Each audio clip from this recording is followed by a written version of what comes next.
Okay, so it's very important we can succinctly describe subsets of the number line, so certain collections of numbers with certain properties.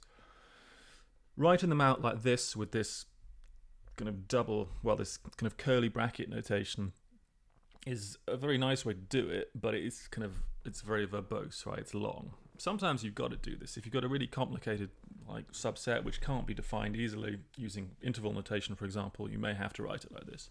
But it's good to be able to translate. So what have we got here? First of all, A, what's being said? So let's just kind of write this in symbols first. So first of all, x has to be greater than 2, okay.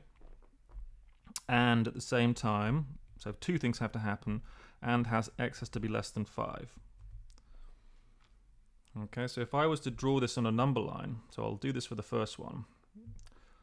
The first statement is what? So let's mark my kind of two key positions. We've got 2 and we've got 5. So one of the statements is you've got to be strictly bigger than 2, like this, all right? Dot, dot, dot. The other statement is you've got to be strictly less than 5. So I'll do a circle there, hollow, of course, because I'm not inclusive, like this.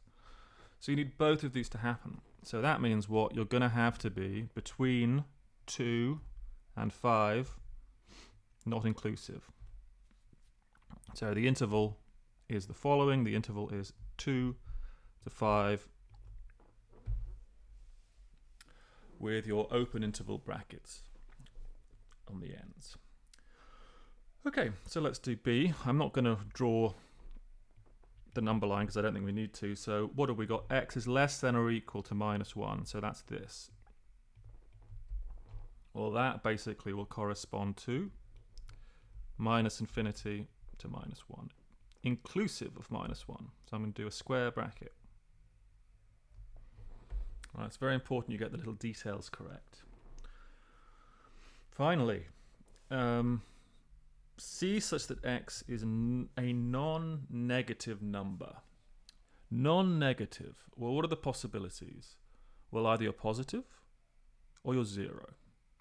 So in this case, it's going to be a square bracket because it's inclusive of 0. 0 is non-negative. The number line is divided into negative, 0, and positive. Onwards in the positive direction.